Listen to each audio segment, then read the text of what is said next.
I've always been fascinated by Istanbul and its people and its culture. It's like a gateway to another world. Istanbul is not only a wonderful city, it has a quite a well-developed, LGBT tradition. And I thought, what a wonderful experience it would be for the guys in the chorus to see this part of culture that we've never seen, this combination of East and West.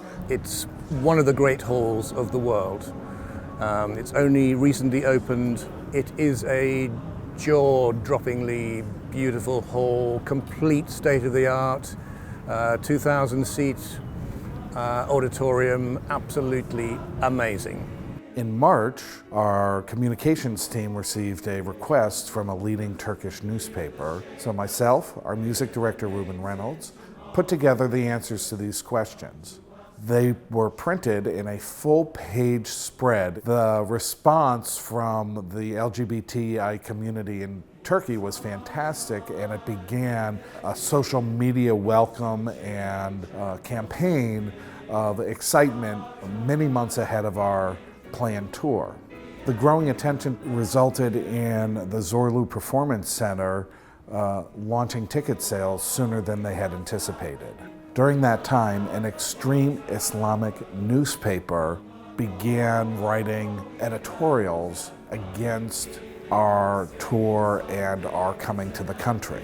First, it started with the newspapers. I think some of the more conservative newspapers started to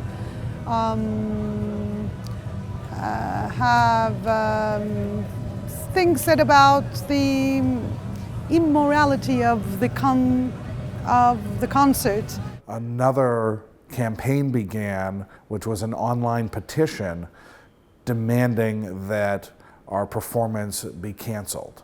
In early May, I did receive an email saying, "Your concert's been canceled." What's this all about? I went to the website and look on our page for our concert, and it's been taken down. Blank page. Nothing there. So I went to the website of the ticket agency, and they were still selling tickets. I've never come across this before. It's the only time I've ever had an event cancelled like this. The people at Zorlu want to talk to us. Can you get on a plane to Istanbul tomorrow? So we arrive in this conference room. There are like 10 people there. There's the CEO, 2 PR people, the general manager of the theatre, the production manager, the finance manager, the marketing manager. Yeah, we made meetings with all these executives. It's Netherlander company. We sit down and the CEO, he says, "I'm really sorry, but there is no way that this concert can happen." I think it was a shame on them to just reject the choir, just looking at the name.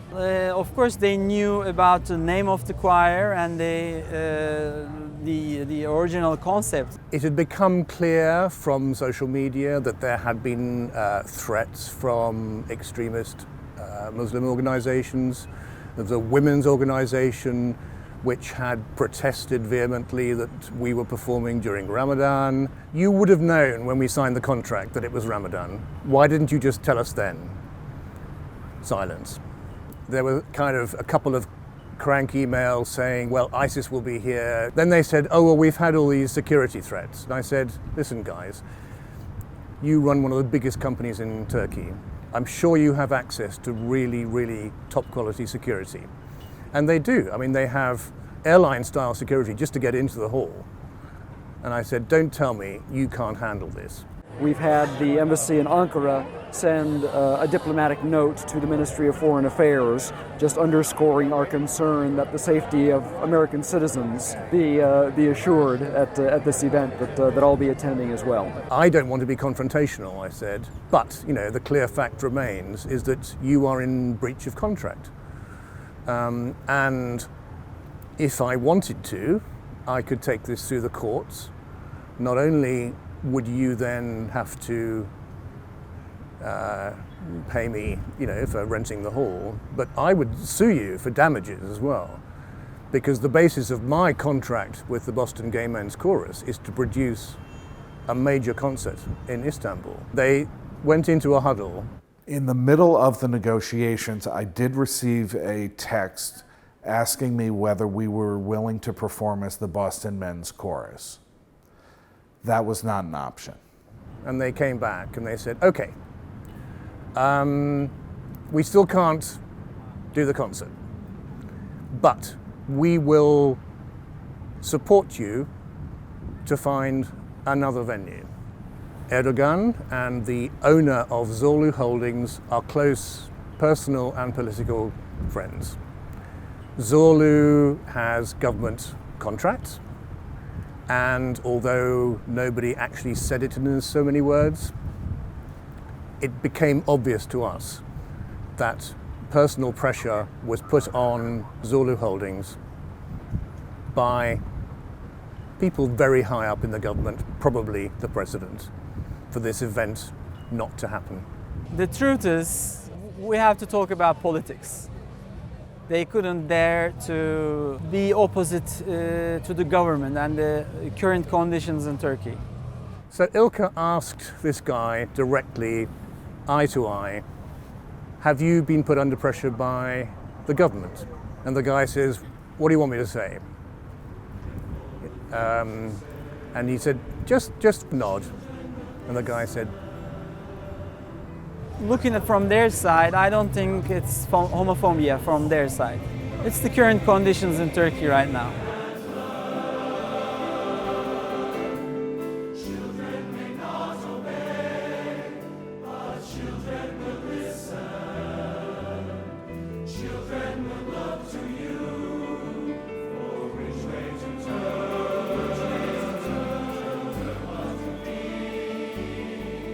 this is non-negotiable. My hands are tied. But the CEO and all the hall management said we are deeply embarrassed by this because we want Turkey to be a modern country. We think what you're doing is fantastic, but you are victims of a political situation. Worst case, let's just perform outside, build a stage, and let the people come. We started looking for a new place. The LGBT club here sent an invitation. We came back to the student club. They started the negotiations from the university, and the university showed why they are in the first leg of the universities in the world. Not one of the best of Turkey, but one of the best around the world. They did a tremendous job showing how democracy goes on. It was introduced to us by our students, our newly found actually gay and lesbian student club. Boğaziçi University, we've been here for 150 years. We have a strong tradition of university freedom, autonomy, and we believe in what we do. We're a proper good university, as any proper good university should do. We, of course, as our students wanted to do a concert, it's a concert, so of course they're going to do it. We have built into our budget a big contribution to the Bosphorus University LGBT club to acknowledge their support for this venture. We then went back to Zorlu and we said, okay, this is now our idea. We presented them with a very detailed budget for this whole event. I have to say, much, much more than had they rented their hall to us in the first place.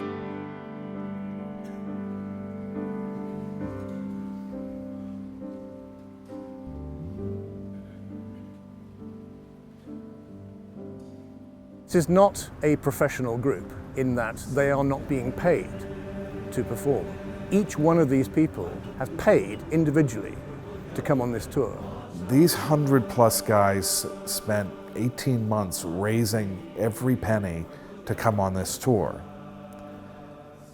The reason is that that money not only covers the travel costs, it also covers all of the production costs of each concert that's produced. It clearly shocked them because they thought this was just another sort of professional ensemble.